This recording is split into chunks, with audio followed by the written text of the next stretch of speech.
Welcome back to County Connection. For our third segment in the January episode, we are going to be talking about Lake Hill, which is a brand new parcel that Summit County is poised to purchase for a great workforce housing development. And Don Reimer, Senior Planner from the Summit County Planning Department, is here to shed light on this for us. Welcome, Don. Thanks.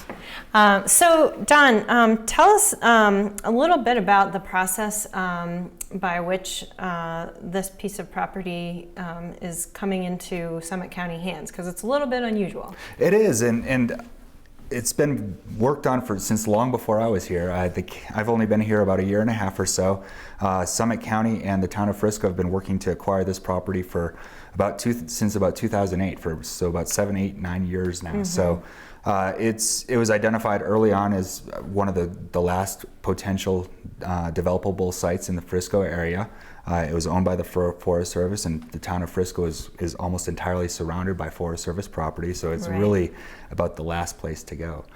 So the town and the county worked for several years trying to figure out a way in order to acquire this property from the Forest Service, and ultimately in 2013, Representative Polis and Senator Udall each introduced bills into their houses of the legislature, and in 2014, I'm going to get this right, the Lake Hill Administrative Site Affordable Housing Act was approved. Kind of a legislative mouthful. Yes, it was, and it was signed into law in July of 2014, and that authorized the Forest Service to transfer the property to the county at fair market value. And so the past year or so, we've been going through a lot of work in order to finalize that. Right. So has the county actually purchased it yet, or that's still? We are we're at like the 11th and a half hour on it. We're very nearly done. And we might be done by the time this actually airs. Okay. But we have got the final appraisal. That was one of the requirements, is that the county would commission an appraisal that would be approved by the Forest Service review appraiser that would establish the market value for the price and for the property, and therefore the purchase price. We did finally receive that at the end of November, and the price was set at $1.75 million for the 45 acres. And we've agreed to that, and we're now just finalizing all those documents and should have it done by early January at the very latest. All right, a big milestone. Absolutely. All right, so tell us a little bit about what made this property not so great as Forest Service land anymore, but pretty well suited to future workforce housing development. Well, the Forest Service has I think their prime thing is to be set for forest activities, whether it's recreation or utilizing the natural resources, or leasing for oil and gas or minerals or any other things that the Forest Service does. In this particular property, it's located immediately adjacent to a developed area at the town of Frisco, the Dillon Dam Road on one side of the property, I-70 on another side of the property, the town of Frisco water tank on another side of the property. And then further, it had been almost all the trees had been removed because of the mountain pine beetle, and so it was clear cut to remove a lot of those the diseased wood. So not a lot of real forest character there. Not a lot of forest character at all. So it wasn't really suitable for a campground. There's not a lot of trails on the property. There's certainly some social trails that some of the neighbors on adjoining properties have developed over the years, but it's really limited in use. There's gas and power line easements through the property. And as I'm describing all of this, I'm sure you're thinking, well, that doesn't sound like it's great for housing either. Au contraire. But in fact it is. But you've actually walked around this site a lot yourself, so tell us. Absolutely. If you're driving up the I-70, you'll see the pull-off of the I-70 overlook that overlooks... Right before you get to Frisco. Yeah, and it overlooks the Dillon Dam and Lake Dillon there. And it's a phenomenal view. It's probably going to be one of the premier beautiful sites in Chaffee County. Absolutely. Or I'm sorry, in Summit County. Where are you from? Still slip of the tongue on occasion. Anyhow, another thing is we're always looking at sustainability, and some of the things in sustainable design is southern exposures are desirable. This has a great southern exposure because it's going up a south-facing slope. It does have, again, there is a lot of concern about the noise from I-70. However, because of I-70 is elevated significantly above this property. There is the sound actually is not that loud for good portions of the property. So we feel that we will be able to work and develop a site design that is that makes the most of the constraints that are on the property, but also and limits the impacts from noise and some other things. Mm-hmm. And I think one of the great things about it too is it's just so centrally located, so easily you could get to Dillon and Silverthorne, heading the other direction on the Dam Road, or getting around to Frisco and on to Breckenridge. So certainly as a place where workers in the county are going to live, it's really a great location in that regard. Absolutely, and as we were talking about with Huron Landing, we look for a number of things. In this case, the rec path runs right by it, so there's easy access for other modes of transportation other than cars to get to Frisco or to Dillon or Silverthorne. The bus does not currently go down past this site because the bus does not go on the Dam Road. Right. However, we are looking to see if there's any opportunities to add and extend that service at least to this site, because ultimately there may be 300 or 400 people living here. Right. And so that might be a great opportunity for the bus service, even if it's a loop to head back to Frisco. Okay, great.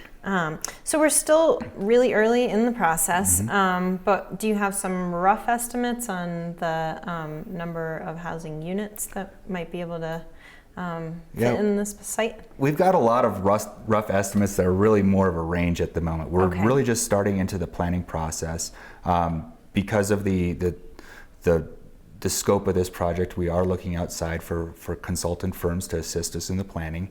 We're currently on RFP process, request for proposals, where we've issued those to 5 specific firms to give them an opportunity to provide us what they see for the site, how much it'll cost, how long it'll take for them to do the master plan, to develop a master plan. And ultimately from our standpoint, that'll give us an idea as far as budget, what we'll need to do as far as infrastructure extensions, and get an idea really of what it's going to cost to ultimately build this out. And that'll help us look for outside funding sources, whether it's utilizing affordable housing programs such as LIHTC or other sources of funds and public-private partnerships in order to really make the most of this site. Right. So give us a little bit more detail on the master planning process and to what extent the public will be able to get involved in that. Certainly. So we anticipate that our proposals are due by the end of January from this request for proposals solicitation. So we anticipate that we'll hire and select a consultant team by the middle of February, and then early March start the whole planning process. We are certainly very interested in what the neighbors are going to think, what people that are going to be living in these affordable housing units are going to think and want, and what's desirable. So we will be having a fairly extensive public process for this. We haven't quite lined out exactly what that's going to look like or when those are going to be, but certainly I would expect that in March, April, and May, we will be reaching out to the community in order to get a lot of input on this on how to develop this property. All right, that's fantastic. And roughly when do you see shovels hitting the ground? Next week. Now, because of the amount of work that has to be done on here, especially with extension of water lines and sewer lines and probably some road improvements and some other things, what I'm expecting is that we'll probably start doing some of that major infrastructure work in 2017, and then work on going vertical with some housing units in 2018. That's all a little bit soft at the moment, but that's kind of where we're looking at right now. So those infrastructure pieces are really kind of the first big hurdle in terms of what's physically happening on the site. Absolutely. We've already done some preliminary studies with the water, talking to the town. We will be connecting to the town of Frisco water supply, and that will require some upgrades. Right now there is a tank just very close to the site and a water main that's in front of the property. However, in order to have an adequate supply for that number of units, we're going to want to loop the system, and so we'll have to create a redundant line to tie tie the system together a little bit. So, that's estimated in the $1 million plus dollar range. So we've got quite a bit of work to do, and we're going to try to phase this so we don't have to come up with, I don't know, $6 or $7 million right in 2018 and figure out a way to phase this the best. So. Okay, well that sounds great. So in general, if people are interested in affordable housing projects, maybe that already are built, or just kind of keeping apprised of maybe how to get into deed restricted housing, where can they get that information? The Summit Combined Housing Authority, they have an office in Breckenridge, and they do a lot of outreach, but they have a great website that has a lot of great information on it. Summit County's main planning department website also has a lot of information as far as the housing needs assessment. Town of Breckenridge has on their planning department has a lot of information as well. But if you're looking for housing, I'd start with the Summit Combined Housing Authority and really try to get an idea there. Okay, great.